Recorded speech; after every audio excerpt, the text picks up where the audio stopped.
ഇവർ വിവാഹിതരായി ഇനി വരാൻ പോകുന്ന വിശേഷത്തിലേക്ക് ഏവർക്കും സ്വാഗതം. ഈ റിവ്യൂ ഇഷ്ടപ്പെടുവാണെങ്കിൽ സബ്സ്ക്രൈബ് ചെയ്യണേ, അതുപോലെ ലൈക്ക് ചെയ്യാനും ഹൈപ്പ് ചെയ്യാനും മറക്കല്ലേ. അങ്ങനെ അജയും ഭൂമിയും തമ്മിലുള്ള പ്രശ്നങ്ങളൊക്കെ പറഞ്ഞു തീർക്കുകയാണ്. അപ്പം ഭൂമി പറഞ്ഞത് പലതും ശരിയാണെന്ന് അജയ്ക്ക് മനസ്സിലാവുന്നുണ്ട്. അങ്ങനെ അവരുടെ തമ്മിലുള്ള പ്രശ്നങ്ങളൊക്കെ പറഞ്ഞു തീർക്കുകയാണ്.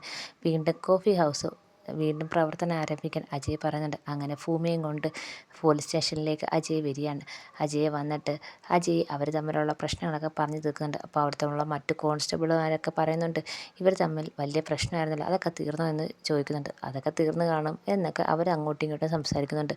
അങ്ങനെ ഭൂമിയും അജയും തമ്മിലുള്ള പ്രശ്നങ്ങളൊക്കെ അവർ തമ്മിൽ പറഞ്ഞു തീർക്കുകയാണ്. അപ്പം ഭൂമി അടുത്ത് അജയ് പറയുന്നുണ്ട്, എനിക്ക് കോഫി വേണം, എന്തായാലും ഐശ്വര്യമായിട്ട് വീണ്ടും കടയിലെ പ്രവർത്തനമൊക്കെ തുടങ്ങട്ടെ എന്നൊക്കെ അജയ് പറയുന്നുണ്ട്.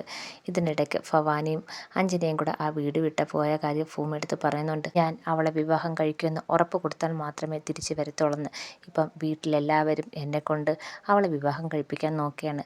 അപ്പോൾ ഭൂമി ചോദിക്കുന്നുണ്ട്, സാറിന് അവളെ വിവാഹം കഴിച്ചോട്ടേ, അഞ്ജനയ്ക്ക് സാറിന് ഇഷ്ടമാണല്ലോ, പിന്നെ സാറിന് എന്താ കുഴപ്പം, വീട്ടിലെല്ലാവർക്കും ഇഷ്ടമാണ്, നിങ്ങൾ ബന്ധുക്കളാണ്, നിങ്ങൾക്ക് വിവാഹം കഴിച്ചൂടെ എന്ന് ചോദിക്കുന്നുണ്ട്. അതിന് പല കാര്യങ്ങളുണ്ട് ഭൂമി, അതൊന്നും ഭൂമിക്ക് അറിഞ്ഞൂടാ, വേറെ പല കാര്യങ്ങളുണ്ട്, എനിക്ക് ഭൂമിയെടുത്ത് ആ കാര്യങ്ങളൊക്കെ പറയണമെന്നുണ്ട്.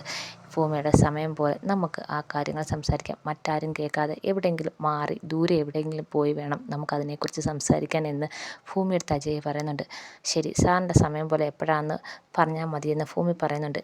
അതിനുശേഷം അജയ് വീണ്ടും പോലീസ് സ്റ്റേഷനിൽ ഓരോരോ പണിയിൽ ഏർപ്പെടുകയാണ്. അതിൻ്റെ ഇടയ്ക്ക് ഭൂമി കൊണ്ടുവന്ന് ചായയൊക്കെ കൊടുക്കുന്നുണ്ട്. അങ്ങനെ അവർ തമ്മിലുള്ള പിണക്കങ്ങളൊക്കെ മാറുന്നുണ്ട്, അവർ തമ്മിൽ നല്ല കൂട്ടാവുന്നുണ്ട്. അപ്പം കുറേയും കൂടെ അടുക്കുന്നുണ്ട്. അപ്പം ഭൂമിയെടുത്ത് അജയ് പറയുന്നുണ്ട്, എനിക്ക് ഭൂമിയെടുത്ത് കുറച്ച് കാര്യങ്ങൾ പറയാനുണ്ട്, ഇവിടെങ്ങും വെച്ച് പറഞ്ഞാൽ പോരാ, ദൂരെ എവിടെയെങ്കിലും മാറി ഒറ്റയ്ക്ക് നിന്നിട്ട് നമുക്ക് രണ്ടുപേർക്കും സംസാരിക്കണമെന്ന് അജയ് പറയുന്നുണ്ട്. അങ്ങനെ അവർ ദൂരേക്ക് രണ്ടുപേരും പോവുകയാണ്. അപ്പം ആളൊഴിഞ്ഞ് ഒരു വെള്ളച്ചാട്ടത്തിൻ്റെ അടുത്തേക്കാണ് രണ്ടുപേരും പോകുന്നത്. അപ്പം അജയ് ഇങ്ങനെ ഭൂമിയെടുത്ത് പറയണം, എങ്ങനെ പറയണം എന്നിങ്ങനെ ആലോചിച്ചുകൊണ്ടിരിക്കുകയാണ്. അപ്പോൾ ഭൂമി പറയുന്നുണ്ട്, സാറിന് എന്താണ് പറയാനുള്ളത് അത് എന്നോട് പറയാം, എൻ്റെ രണ്ട് കാതും തുറന്ന് സാറ് പറയുന്നത് കേൾക്കാൻ കാത് കൂർപ്പിച്ച് നിൽക്കുകയാണെന്ന് പറയണം. അപ്പം അജയ് തൻ്റെ പഴയ പ്രേമത്തിൻ്റെ കഥയൊക്കെ പറയാണ്. ഇതൊക്കെ അഞ്ജനയ്ക്ക് അറിയാം, പക്ഷേ അഞ്ജന എന്നെ വിവാഹം കഴിക്കണമെന്ന് പറഞ്ഞ് നിൽക്കുകയാണ്. അവളുടെ ഉദ്ദേശം മറ്റെന്തോ ആണ്. എന്നെ സംബന്ധിച്ച് എല്ലാ കാര്യവും അഞ്ജനയ്ക്കും ഭവാനിക്ക് ആൻറ്റിക്കും അറിയാം, പക്ഷേ അവർ അതൊന്നും വകവെക്കാതെ എൻ്റെ വിവാഹം നടത്തണം എന്ന് ആലോചിച്ചത് തന്നെ അതിനകത്ത് വേറെന്തോ ഉദ്ദേശം ഉണ്ടെന്നൊക്കെ അജയ് പറയുന്നുണ്ട്.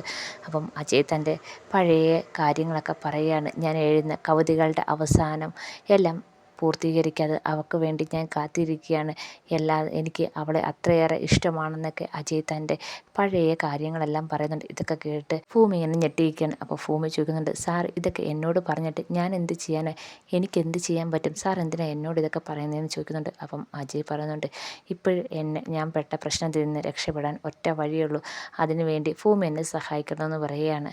അഞ്ജന ഇപ്പം എന്നെ വിവാഹം കഴിക്കണമെന്ന് പറഞ്ഞിരിക്കുകയാണ്. തിരിച്ച് വീട്ടിലേക്ക് വരണമെങ്കിൽ അഞ്ജനയായിട്ടുള്ള വിവാഹത്തിന് ഞാൻ സമ്മതിക്കണം.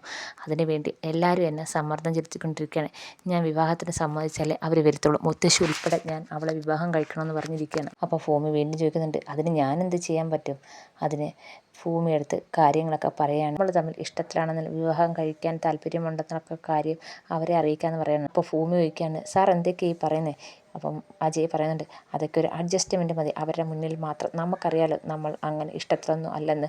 ഇപ്പോൾ എനിക്ക് അഞ്ജനയുമായിട്ടുള്ള വിവാഹത്തിൽ നിന്ന് രക്ഷപ്പെടണം, അതിനെന്നെ ഭൂമി സഹായിക്കണം എന്ന് പറയാണ്. അങ്ങനെ അജയുടെ മനസ്സിലുള്ള കാര്യങ്ങളെല്ലാം ഭൂമിയെടുത്ത് പറയാണ്.